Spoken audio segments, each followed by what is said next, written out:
Welcome to the last lecture on Sudha Murty's Wise and Otherwise. I'm Piyush Chaudhary, welcoming you once again to Hansraj e-Samvaad.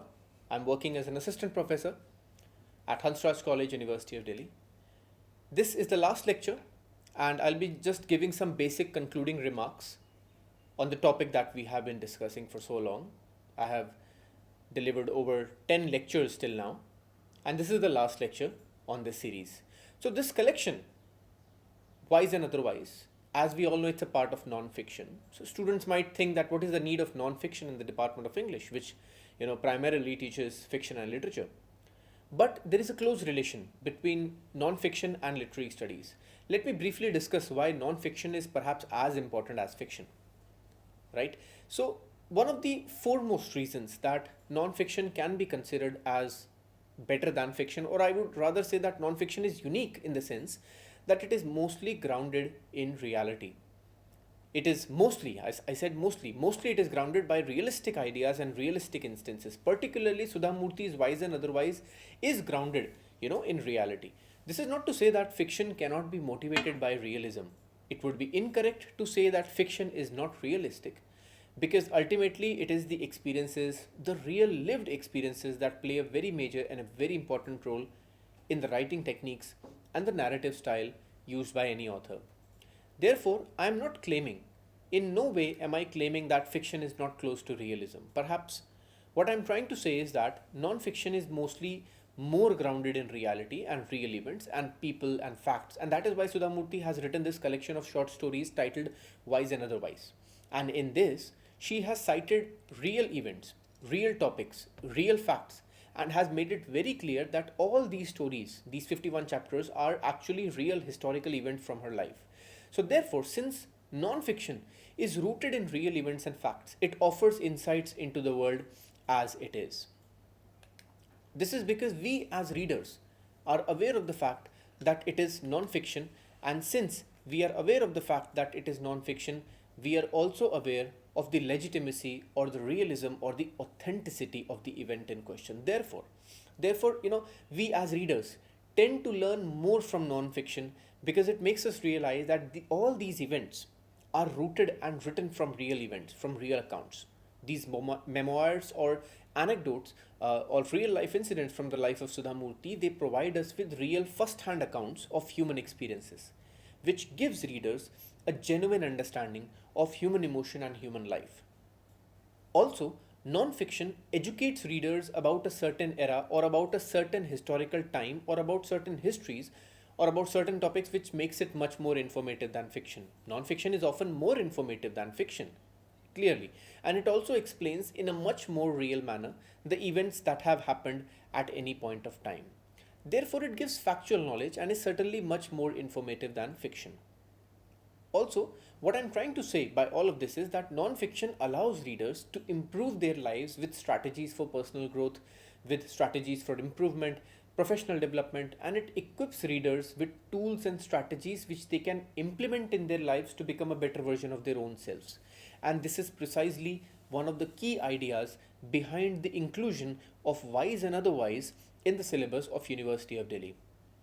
Since the NEP 2020 allows and in fact it pushes for a much more practical application of theories into life. So therefore this particular GE, Life and Literature, becomes extremely important and extremely significant to understand that theories alone cannot bring change in one's life. Rather, to bring changes in one's life, we need actionable strategies, we need insights, we need practical knowledge, we need factual knowledge, we need tools and strategies which we can implement in our day-to-day lives.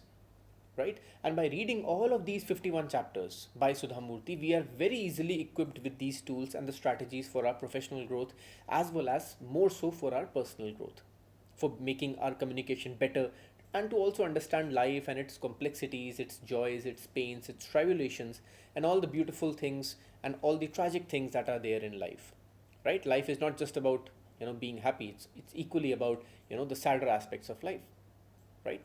So this is the importance of Wise and Otherwise.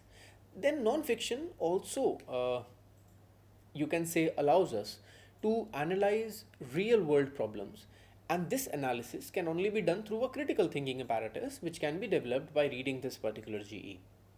The various situations that Murty finds herself in a real world situation, and at any point of time in future, any one of us can also be in a similar situation that Sudha finds herself in, right? So the various instances, the various situations that Sudha finds herself in, we all can, or any one of us can find ourselves in a similar situation.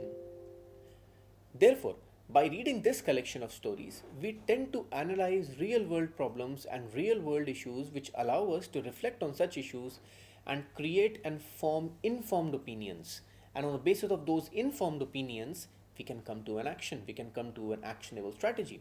So, therefore, this collection of stories is a storehouse of knowledge, it's a storehouse of wisdom, of actionable strategies, analysis, and practical applications and actionable insights, which we can apply in our everyday life to become much more informative and to become a better version of ourselves, right?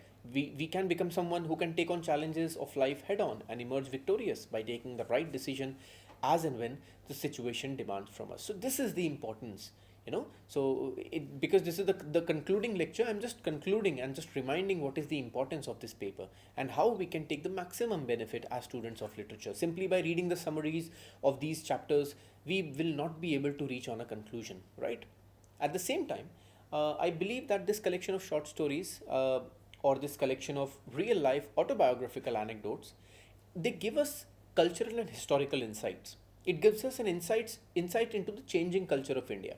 It gives us an insight into the ways in which India and Indian society and Bharatiya culture has changed since the time in which Sudha Murty wrote it way back, some 20, 30 or years ago. These collection of stories are mostly from her experience as a young woman, as a mature woman during the 1980s and 1990s, right?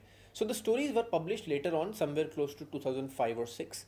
But reading these stories, the younger generation, the university going generations like you, like the readers watching, like the viewers watching this video, can take advantage of understanding the historical, social, and the cultural context in which these texts are written. The readers can easily understand the ways in which culture has changed. Therefore, this collection of anecdotes allows us to understand the various diversities and the cultural and historical changes that and the diversity that is there in India. This is because in all these chapters, they capture specific moments in time. They capture certain cultural nuances, right? So they capture certain aspects of humanity which were situated roughly 30 to 40 years ago. And this allows us to go back into the past, into the not so distant past, and therefore understand how Bharat has changed over time. It also allows us to understand how Bharat and the entire world together has gone from the age of telegrams. When telegrams were written, there is one short anecdote. When telegrams were bad by Sudha Murty, and how we have gone from the age of writing telegrams to communicating through Twitter. It also understands us, it allows us to understand life in India during the 1970s, 80s, and the decades of 1990s. So, therefore, overall, I would say that for its educational value, firstly, for giving factual information, for giving correct cultural information, for applying practical insights, and for presenting actionable insights and strategies, this collection of short stories is extremely important for us to understand. It also allows us, in short, to analyze real world problems by applying what you can say our critical thinking, which makes us understand and appreciate the various ways in which times and cultures have changed. So therefore, at the same time, it also gives us various insights into the diversity of our society, and it allows us to develop a critical thinking and and argumentative skills by using certain insights and practical application of knowledge which we received from this collection of short stories. So Sudha Murty's Wise and Otherwise is, I can easily say that it's one of the most important texts in the University of Delhi in the curriculum, as it goes very well with the idea as propounded in the NEP 2020. And what is that? That is applying practical application and applying practical knowledge to theory to become a better versions of ourselves. So through these points, I bring my discussion and I bring this lecture to an end. This was a concluding lecture, where I had just now tried to explain the beauty, the benefits, and the importance of reading non-fiction, and the importance, most importantly, of reading Sudha Murty's collection of stories, Wise and Otherwise. And also, I delved into the idea of how it can be applied in a day-to-day life, for example, for the betterment of our own personality, right? So this is the larger purpose. So that is the end of this long lecture series on wise and otherwise. Thank you for all your patience and support. Thank you for your association with Hansraj e-Samvaad. I hope you enjoyed these lectures as much as I did delivering them. I'll see you shortly with other units of this GE. There are 2 more units of this GE. I'll be making lectures on them in the subsequent lectures in some time, very shortly. So keep watching Hansraj e-Samvaad, and I thank you again for your support. Goodbye, Jai Hind.